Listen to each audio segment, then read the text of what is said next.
Hello viewers, welcome to my YouTube channel. I am Piyush, math teacher. Students, आज इस video में class 10 CBSE board का जो chapter number 7 है कोऑर्डिनेट ज्योमेट्री, उसका जो बेसिक इंट्रोडक्शन है ना, उसके बारे में अपन डिस्कस करेंगे इस वीडियो में। सबसे पहले अपन डिस्कस करेंगे इसमें कोऑर्डिनेट ज्योमेट्री डेफिनेशन। जो कोऑर्डिनेट ज्योमेट्री है उसकी डेफिनेशंस के बारे में अपन डिस्कस करेंगे। डेफिनेशन हो जाएगी उसकी, it is one of the branch of geometry. जो अपने पास कोऑर्डिनेट ज्योमेट्री है ना, ये ज्योमेट्री की अपने पास क्या है, एक ब्रांच है where the position of a point is defined using coordinates. जहाँ पे अपने पास कोई भी पॉइंट की अपन क्या बताते हैं, पोजीशन बताते हैं, ठीक है ना। किसका यूज़ करते हुए? कोऑर्डिनेट्स का यूज़ करते हुए। दोबारा देखेंगे, देखो इसकी डेफिनेशन कि अपने पास एक ज्योमेट्री की ऐसी ब्रांच जिसके अंदर अपन कोई भी पॉइंट की क्या डिस्कस करते हैं, पोजीशन के बारे में डिस्कस करते हैं, और किसकी हेल्प से? उसके जो कोऑर्डिनेट्स है ना, उसकी हेल्प से। तो अपने पास हो जाएगा यहाँ पे coordinate geometry is one of the branch of geometry where the position of a point is defined using coordinates. अब अपने पास यहाँ पे एक सिंपल सा क्वेश्चन बनता है कि व्हाट इज़ द कोऑर्डिनेट। क्योंकि अपने पास कोऑर्डिनेट ज्योमेट्री है, वहाँ पे पॉइंट की जो पोजीशन होगी वो किस पे डिपेंड करेगी? कोऑर्डिनेट्स पे। तो फिर क्वेश्चन आपके पास बनता है व्हाट इज़ द कोऑर्डिनेट। अपने पास कोऑर्डिनेट क्या होगा यहाँ पे? तो कोऑर्डिनेट को आप एक्सप्लेन करोगे कैसे? Coordinates are a set of value. अपने पास कोऑर्डिनेट्स है वो अपने पास वैल्यूज का क्या होगा? सेट होगा, which help to show the exact position of a point in the coordinate plane. कि अपने पास कोई भी कोऑर्डिनेट प्लेन के अंदर कोई भी पॉइंट की एग्जैक्ट पोजीशन जो है ना, उसको अपने पास शो करते हैं। किसकी हेल्प से बताओ? कोऑर्डिनेट से अपने पास। तो कोऑर्डिनेट क्या होगा? कोऑर्डिनेट अपने पास होगा सेट ऑफ वैल्यू। एक अपने पास वैल्यूज का ऐसा सेट जिसकी हेल्प से अपने पास कोई भी पॉइंट की एग्जैक्ट लोकेशन आप कह सकते हो, फिर एग्जैक्ट पोजीशन आप कह सकते हो, वो अपन क्या करते हैं? फाइंड। जैसे फॉर एग्जांपल अपने पास ये तो हो गई यहाँ पे एक्स एक्सिस, और ये अपने पास कौन सी एक्सिस हो गई? Y axis. और ये पॉइंट हो गया अपने पास यहाँ पे ओरिजिन, जहाँ पे दोनों एक्सिस एक दूसरे को क्या करती है? इंटरसेक्ट। उस पॉइंट को अपन क्या करते हैं यहाँ पे? Origin point. उसको रिप्रेजेंट करते हैं ओ से। अब जैसे अपने पास यहाँ पे पॉइंट ए की लोकेशन आपको पूछे कोई, what is the exact position या फिर एग्जैक्ट लोकेशन ऑफ है पॉइंट ए, तो आप बताओगे यहाँ पे पहले अपन किसकी वैल्यू लिखते हैं यहाँ पे? एक्स की, और फिर वैल्यू अपने पास किसकी आती है? वाई की। तो एक्स की जो वैल्यू होती है अपने पास उसको अपन कहते हैं एब्सिसा, और वाई की जो अपने पास वैल्यू होती है उसको अपन कहते हैं ऑर्डिनेट। ध्यान रखना, एब्सिसा और ऑर्डिनेट, जो अपने 9th क्लास में भी पढ़ा इसके बारे में, एक्सिस के बारे में।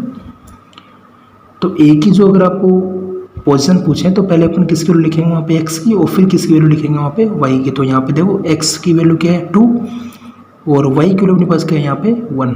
तो इस पॉइंट की जो लोकेशन है वो क्या होगी? 2 और 1। सिमिलर जो पॉइंट बी है, इसकी लोकेशन आपको पूछे तो पहले एक्स की वैल्यू कितनी हो जाएगी यहाँ पे? -2, और वाई की वैल्यू कितनी हो जाएगी यहाँ पे? 2। तो अपने पास इसकी जो लोकेशन है, इसके जो कोऑर्डिनेट है पॉइंट बी की, वो अपन लिखेंगे -2 और 2। सिमिलर अपने पास एक पॉइंट सी लिया है यहाँ पे, उसके अगर आपको कोई कोऑर्डिनेट पूछे तो आप बताओगे यहाँ पे पहले एक्स की वैल्यू 1, फिर वाई की वैल्यू -3। तो ये जो लोकेशन होती है, इनकी जो एग्जैक्ट जो पोजीशन होती है, उसी को आप क्या कहते हैं? कोऑर्डिनेट्स कहते हो। क्या कहते हो? इन पॉइंट्स के कोऑर्डिनेट्स। तो ये मैंने यहाँ पे क्या लिया, कुछ एग्जाम्पल, इनको अपन कहेंगे कोऑर्डिनेट्स। फिर अपने पास एक पॉइंट आता है यहाँ पे ओरिजिन, जो भी मैंने आपसे डिस्कस किया था, जहाँ पे दोनों एक्सिस एक दूसरे को क्या करेगी? इंटरसेक्ट। वो पॉइंट अपने पास कौन सा होता है? ओरिजिन। तो ओरिजिन की डेफिनेशन आपको कोई पूछे या फिर ओरिजिन के बारे में पूछे तो आप क्या बताओगे? The point of A intersection, the point of A intersection of 2 axis is called origin. अपने दोनों एक्सिस का जो इंटरसेक्शन पॉइंट है उसको अपन क्या कहोगे? Origin.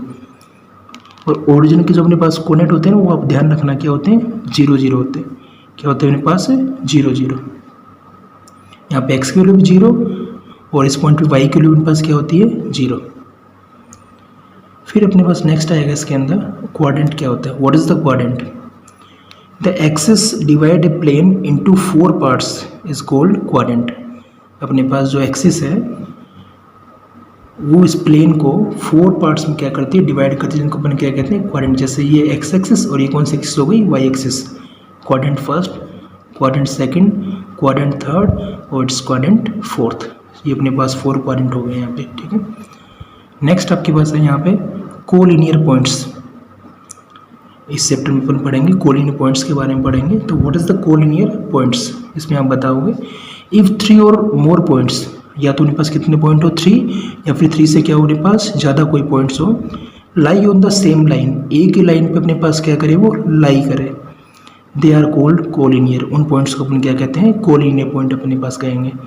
Otherwise they are called non collinear points, या फिर अपन उसको क्या कहेंगे यहाँ पे, नॉन कोलिनियर पॉइंट। जैसे अपने पास ये पॉइंट है ए, यहाँ पे कोई पॉइंट आ गया अपने पास बी, यहाँ पे अपने पास कोई पॉइंट आ गया सी, यहाँ पे कोई पॉइंट अपने पास आ गया डी। तो चारों के चारों जो पॉइंट अपने पास है, पॉइंट ए बी और सी और डी, इस एक सिंगल लाइन पे क्या कर रहे हैं, अपने पास लाई कर रहे हैं, इसीलिए इन पॉइंट्स को अपन क्या कहते हैं यहाँ पे, कोलिनियर पॉइंट्स। फिर इस चैप्टर का जो सबसे फर्स्ट फॉर्मूला अपन पढ़ेंगे, इसके अंदर डिस्कस करेंगे, वो आएगा डिस्टेंस फॉर्मूला। फॉर्मूला बेस्ड अपने पास चैप्टर है और फर्स्ट फॉर्मूला अपन इसका डिस्कस करने जा रहे हैं, डिस्टेंस फॉर्मूला। डिस्टेंस फॉर्मूला अपने पास किसके लिए यूज होगा, it is use to find the distance between two points. अपने पास कोई भी प्लेन में दो पॉइंट आपको गिवन है, दोनों पॉइंट के बीच की क्या फाइंड आउट करना, डिस्टेंस, और दोनों पॉइंट की डिस्टेंस फाइंड आउट करने के लिए आप यूज करेंगे यहाँ पे डिस्टेंस फॉर्मूला। फॉर एग्जाम्पल, जैसे मेरे पास एक लाइन सेगमेंट आपको गिवन है ए बी, इसमें पॉइंट ए के जो कोऑर्डिनेट है उसको अपने सपोज किया यहाँ पे x1 और ये क्या है y1, पॉइंट जो बी के कोऑर्डिनेट है वो अपने पास है x2 और y2। तो इन दोनों के बीच की जो डिस्टेंस अपने पास होगी उसको आप किससे रिप्रेजेंट करोगे, यहाँ पे ab से। तो ab फाइंड आउट करने के लिए आपको फॉर्मूला ध्यान रखना है, under root x2 minus x1 और का whole square plus y2 minus y1 का होल स्क्वायर, या फिर अपन कह सकते हैं डिफरेंस ऑफ एब्सिसा का whole square plus difference of ordinates, difference of ordinates का whole square, x2 minus x1 का whole square plus y2 minus y1 का होल स्क्वायर। ये जो फॉर्मूला अपने पास होगा इसका होगा डिस्टेंस फॉर्मूला। आपके एनसीईआरटी की जो अपने पास एक्सरसाइज 7.1 है वो अपने पास इसी फॉर्मूले पे पूरी की पूरी एक्सरसाइज क्या करेगी, डिपेंड करेगी, ध्यान रखना। जैसे फॉर एग्जांपल इस फॉर्मूले को अपने एग्जांपल से समझें, तो एग्जांपल मैंने लिया है यहाँ पे, find the distance between the points A के कोऑर्डिनेट आपको गिवन है 3,5 एंड बी के जो कोऑर्डिनेट आपको गिवन है वो है -1,2। तो इन दोनों पॉइंट के बीच की डिस्टेंस अपन कैसे फाइंड आउट करेंगे, तो सॉल्यूशन होगा इसका, मैंने यहाँ पे एक लाइन सेगमेंट इसको शो कर दिया। लाइन सेगमेंट हो गया ए बी, जिसमें ए के कोऑर्डिनेट 3,5 और बी के कोऑर्डिनेट -1 और 2। तो अभी देखो, जिसमें मैंने डिस्कस किया था आपसे कि जो ए के कोऑर्डिनेट होंगे उसको आप सपोज करोगे x1 और y1, और बी के जो कोऑर्डिनेट उसको क्या लेंगे x2 और y2। तो यहाँ पे इनको कंपेयर करने पे x1 is equal to 3, y1 is equal to 5, x2 equal to -1 और y2 इक्वल टू अपने पास क्या हो जाएगा यहाँ पे 2।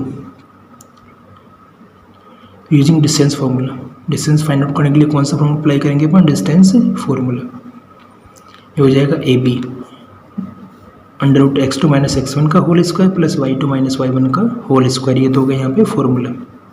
उसके बाद वैल्यू पुट करेंगे, x2 is equal to -1, x1 is equal to 3, y2 equal to 2 and y1 equal to 5। Value put कर देंगे यहाँ पे। तो हो जाएगा सबसे पहले -1 -3 इज इक्वल टू -4, और -4 का स्क्वायर करेंगे, नेगेटिव का स्क्वायर अपने पास क्या होगा, square of negative values is always positive. -4 का स्क्वायर करने पे क्या आ जाएगा यहाँ पे 16, 2 - 5 इज इक्वल टू -3 और -3 का स्क्वायर करने पे आ जाएगा यहाँ पे 9, 16 + 9 इक्वल टू 25। तो अंडर रूट 25 का रूट अपने पास क्या होगा यहाँ पे 5। तो इन दोनों के बीच की जो डिस्टेंस होगी ए और बी के बीच की वो कितनी होगी अपने पास 5 यूनिट। ईजी से अपने पास एग्जाम्पल लिया है मैंने। ये हो गया अपने पास फर्स्ट फॉर्मूला, कौन सा, डिस्टेंस फॉर्मूला। इस एक्सरसाइज का फर्स्ट फॉर्मूला अपने पास आ गया, डिस्टेंस फॉर्मूला। अब इसमें एक पॉइंट और ध्यान रखोगे आप, if 3 points A B and C are collinear, then अगर अपने पास ए बी सी को 3 पॉइंट आपको गिवन और तीनों अपने पास क्या कोलिनियर। अभी मैंने लास्ट में भी डिस्कस किया था कि कोलिनियर पॉइंट कौन से होंगे, जो अपने पास ए की लाइन पे क्या करेंगे, लाई करेंगे। तो अगर ए बी सी अपने पास कोलिनियर पॉइंट है तो ये कंडीशन को क्या करेगा, यहाँ पे सेटिस्फाई करेगा कि कोई भी दो पॉइंट के बीच की डिस्टेंस अपने पास थर्ड डिस्टेंस के क्या होगा यहाँ पे इक्वल। जैसे अपने पास ए बी सी आपने पॉइंट लिया तो ए से लेके बी तक की डिस्टेंस और बी से लेके सी तक की डिस्टेंस, इन दोनों का सम किसके इक्वल होना चाहिए, अपने पास ए सी के इक्वल होना चाहिए। अगर ऐसा वो है तब तो पॉइंट अपने पास कोलिनियर है, अदरवाइज अपने पास कौन से पॉइंट हो जाएंगे, वो नॉन कोलिनियर। ये कंडीशन किसकी अपने पास, कोलिनियर की, और ये नॉट इक्वल हो तो पॉइंट अपने पास हो जाएंगे नॉन कोलिनियर। डिस्टेंस फार्मूले के बाद में अपने यहाँ पे कुछ क्वाड्रेटल है उनकी प्रॉपर्टीज़ के बारे में डिस्कस करेंगे, क्योंकि ये भी क्वेश्चन में अपने पास क्वेश्चंस का अपने पास एक पार्ट है। 7.1 की एक्सरसाइज में ऐसे क्वेश्चंस आप पढ़ोगे। जैसे आपको कोई भी 4 पॉइंट्स गिवन हो और ये पूछे कि आपको प्रूव करना है कि वो स्क्वायर है या फिर अपने पास रोम्बस है या फिर रेक्टेंगल है या फिर पैरेललोग्राम। आपको कोई भी 4 पॉइंट्स आपको गिवन है, A B C and D, उन चारों पॉइंट्स के कोऑर्डिनेट आपको गिवन है और इनमें से आपको पूछे कि आपको प्रूव करना वो स्क्वायर है, तो सबसे पहले आपको प्रॉपर्टी उसकी पता होनी चाहिए, रेक्टेंगल है या फिर पैरेललोग्राम है या फिर अपने पास क्या है, रोम्बस। इनकी प्रॉपर्टीज आप ध्यान रखोगे, ईजी सी है। स्क्वायर के लिए आपके पास क्या होगा, ऑल साइड और डायगोनल्स आर इक्वल, इसकी 4 साइड्स और इसके डायगोनल्स अपने पास क्या होते हैं यहाँ पे, इक्वल। रेक्टेंगल के लिए अपन क्या पढ़ेंगे कि इसकी जो अपोजिट साइड्स हैं और जो अपने पास डायगोनल्स हैं वो क्या होंगे, इक्वल होंगे। पैरेललोग्राम के लिए अपने पास क्या होना चाहिए कि अपोजिट साइड्स तो अपने पास क्या होनी चाहिए यहाँ पे, इक्वल, और डायगोनल अपने पास होंगे इसके नॉट इक्वल। डायगोनल अपने पास एक दूसरे को बाइसेक्ट करेंगे but is not equal. Parallelogram के जो डायगोनल होगे ना, डायगोनल सपोज करो एक तो डायगोनल D1, एक डायगोनल के पास कौन सा है, D2, तो डायगोनल्स आर नॉट इक्वल, ध्यान रखना। फिर रोम्बस, तो रोम्बस अपने पास क्या होगा, all sides are equal but diagonals are not equal. Diagonal इसमें भी अपने पास इक्वल नहीं होगा, ध्यान रखोगे। स्क्वायर और रोम्बस में सिर्फ ये डिफरेंस होता है, इसकी भी ऑल साइड इक्वल है, इसकी भी ऑल साइड इक्वल है। यहाँ पर डायगोनल्स इक्वल होते हैं और यहाँ पर डायगोनल क्या होते हैं, नॉट इक्वल। रेक्टेंगल और पैरेललोग्राम में ये डिफरेंस है, यहाँ पे अपोजिट साइड्स और यहाँ पे एंगल का कोई मैटर नहीं है, ध्यान रखना। यहाँ पे सिर्फ साइड्स और डायगोनल्स का मैटर है। रेक्टेंगल और पैरेललोग्राम में यही डिफरेंस होगा कि यहाँ पे डायगोनल क्या होंगे, इक्वल, और यहाँ पे डायगोनल क्या होंगे, नॉट इक्वल। सिमिलरिटीज क्या होगी, अपोजिट साइड्स आर इक्वल, यहाँ पे अपोजिट साइड्स क्या होगी, इक्वल। ये चारों प्रॉपर्टी आप ध्यान रखोगे, स्क्वायर की, रेक्टेंगल की, पैरेललोग्राम की और रोम्बस की। उसके बाद अपने पास इसका जो सेकंड फार्मूला आएगा, सेकंड और मोस्ट इंपॉर्टेंट फार्मूला, वो अपने पास यहाँ सेक्शन फार्मूला। अब सेक्शन फार्मूला पास किसके लिए यूज होगा, नाम से अपने पास शोर है, कोई भी लाइन सेगमेंट को सेक्शन में क्या करने के लिए, डिवाइड करने के लिए अपने पास कौन सा फार्मूला काम में आता है, section formula. Using section formula we find out the coordinates of the point. अपने कोई भी पॉइंट के क्या फाइंड आउट करते हैं, कोऑर्डिनेट्स, और वो पॉइंट कौन सा होगा, विच डिवाइड, जो कि डिवाइड कर रहा है the line segment which divide the line segment joining the two given points in a given ratio internally। जो भी कोई पॉइंट को अपने पास एक लाइन सेगमेंट को पॉइंट क्या कर रहा है, डिवाइड कर रहा है, कौन से रेशियो में, M1 रेशियो M2 में अपने सपोज किया है। देखो इसी जो ये थ्योरी जो अपने पर लिखी है, इसी को अपन यहाँ पे एक इससे शो करते हैं, लाइन सेगमेंट से समझते हैं। देखो क्या है, जैसे ए बी लाइन सेगमेंट हो गया, ए के कोऑर्डिनेट आपको गिवन है, बी के कोऑर्डिनेट भी आपको गिवन है। ए के कोऑर्डिनेट आपने सपोज कर लिया x1 और y1, बी के सपोज किया अपन ने x2 और y2। इन दोनों पे अपने पास कोई पॉइंट लाई कर रहा है, कौन सा, P। ये P यहाँ पे मिड पॉइंट नहीं है, P लाई कर रहा है बिटवीन ए बी, और वो पॉइंट P इस लाइन सेगमेंट को M1 रेशियो M2 में क्या कर रहा है, डिवाइड। ये 2:3 भी हो सकता है, 3:2 हो सकता है, 1:4, 4:1, कुछ भी हो सकता है यहाँ पे, लेकिन ये पॉइंट P किस रेशियो में कर रहा है यहाँ पे, M1 और M2 में। तो उस पॉइंट P के क्या बताने हैं आपको, कोऑर्डिनेट।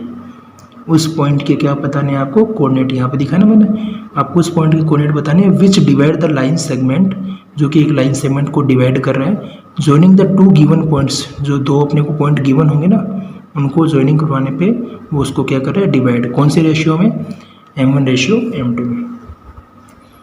तो इस पॉइंट P के कोऑर्डिनेट आप कैसे फाइंड आउट करोगे, इस पॉइंट P के कोऑर्डिनेट फाइंड आउट करने के लिए फॉर्मूला आपको अप्लाई करना है। सपोज आपने केस की क्या, सपोज की coordinate x and y, x find out करने के लिए M1 x2 plus M2 x1 divide by M1 plus M2। y find out करने के लिए M1 y2 plus M2 y1 upon M1 plus M2। For example देखो यहाँ पे example मैंने लिया है एक, कि ए बी एक लाइन सेगमेंट है, ए के कोऑर्डिनेट 4-3, बी के कोऑर्डिनेट 3 और 8 और 5, और जो पॉइंट P है वो उस लाइन सेगमेंट को 3:1 में क्या कर रहे हैं यहाँ पे, डिवाइड। तो इसके कोऑर्डिनेट बताओ पॉइंट P के। तो ये दोनों फॉर्मूले आपको अप्लाई करने हैं। यहाँ पे जब इसको कंपेयर करोगे दोनों को, तो x1 की value 4, y1 is equal to -3, x2 equal to 8, y2 equal to 5, m1 equal to 3 और m2 इक्वल टू 1 आपको फाइंड आउट करना है यहाँ पे x और y। वैल्यू पुट कर दी इनकी। x इज इक्वल टू फॉर्मूले में अपने पास क्या आता है m1 की वैल्यू कितनी है 3, फिर x2 is equal to 8 plus m2 की वैल्यू 1, x1 की वैल्यू 4 अपॉन में दोनों रेशियो का सम 3 प्लस 1 कितना हो जाएगा 4, 8 को 3 से 24, 4 को 1 से 4 ऐड करने पे हो जाएगा 28 बाई 4 इज इक्वल टू 7। ऐसे सिमिलरली आपने किसकी वैल्यू फाइंड आउट कर ली यहाँ पे y की, इस फॉर्मूले में वैल्यू पुट कर दिया आपने m1 की, y2 की, m2 की, y1 की, और यहाँ पे m1 m2 को क्या कर दिया प्लस, ये वैल्यू अपने पास कितनी आ गई 3। तो बताओ पॉइंट P की जो कोऑर्डिनेट अपने पास x और y अपने लिए थे वो कितनी आ गई 7 और 3। पहले x की वैल्यू लिखेंगे फिर किस की वैल्यू लिखेंगे अपने पास y की, ये हो जाएगा इसका आंसर। इस एक्सरसाइज में जो फॉर्मूला थर्ड अपन पढ़ेंगे चैप्टर में कोऑर्डिनेट ज्योमेट्री में, वो अपने पास आएगा mid point formula. Mid point formula, कोई भी लाइन सेगमेंट का मिड पॉइंट के कोऑर्डिनेट आप कैसे फाइंड आउट करेंगे। उसमें कंसिडर किया आपने कि ए बी एक लाइन सेगमेंट है जिसमें ए के कोऑर्डिनेट x1 y1, बी के कोऑर्डिनेट x2 y2 जो क्वेश्चन में अपने पास क्या होंगे गिवन, और पॉइंट पी आपको गिवन हो यहाँ पे क्या mid point of a line segment A B. तो इसके कोऑर्डिनेट आपने सपोज कर लिया x और y की वैल्यू कैसे फाइंड आउट करेंगे। तो x फाइंड आउट करने के लिए आपका फॉर्मूला हो जाएगा x1 प्लस x2 बाई 2, और y फाइंड आउट करने के लिए हो जाएगा y1 प्लस y2 बाई 2। दोनों x1 और x2 की वैल्यू को ऐड करके 2 से डिवाइड कर दो, दोनों y की वैल्यू को ऐड करके 2 से क्या कर दो डिवाइड, तो इस पॉइंट के क्या जाएंगे कोऑर्डिनेट। फॉर एग्जांपल a के कोऑर्डिनेट 3 - 10, b के कोऑर्डिनेट 1 और 4, और p आपको क्या दे रखा है यहाँ पे mid point of A B. तो x और y इसके जो कोऑर्डिनेट आपने सपोज किए इसकी वैल्यू क्या करनी है आपको find out. x find out करने के लिए दोनों x की वैल्यू को ऐड करके 2 से डिवाइड, तो 3 प्लस 1 करेंगे तो 4 बाई 2 करने पे क्या जाएगा 2, -10 में 4 ऐड करेंगे तो हो जाएगा -6 बाई 2 करने पे हो जाएगा -3। तो पॉइंट p के कोऑर्डिनेट अपने पास आ जाएंगे यहाँ पे 2 एंड -3। ये होगा इसका मिड पॉइंट फॉर्मूला। अब इसमें 2 पॉइंट और ध्यान रखोगे आप, जैसे एक पॉइंट तो इसमें हो जाएगा कि x एक्सिस अपने पास जो है x एक्सिस, इस पे जो y की वैल्यू होती है ना वो अपने पास क्या होती है 0, और एक जो अपने पास y एक्सिस है उस पे x की वैल्यू क्या होगी 0। याद रखोगे आप इस चीज़ को, x एक्सिस पे y की वैल्यू 0 और y एक्सिस पे x की वैल्यू क्या होगी यहाँ पे 0। ये हो गया अपने पास इस चैप्टर का बेसिक इंट्रोडक्शन। नेक्स्ट वीडियो में अपन इसमें 7.1 की जो एक्सरसाइज है उसके सॉल्यूशंस के बारे में अपन डिस्कस करेंगे।